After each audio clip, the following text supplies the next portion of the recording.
بیجان دوربین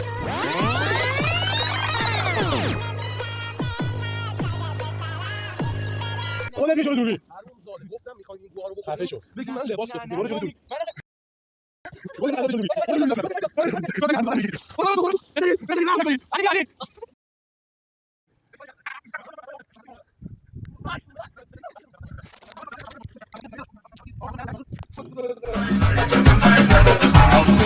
نشستش من دستم از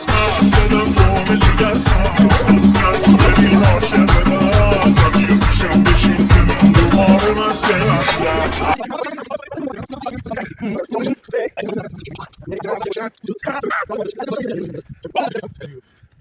تولد مبارک داشت بیا تو بیا دوست دارم عمو جوادم پشت دوربین زحمت داره کشید دست شما در نکنه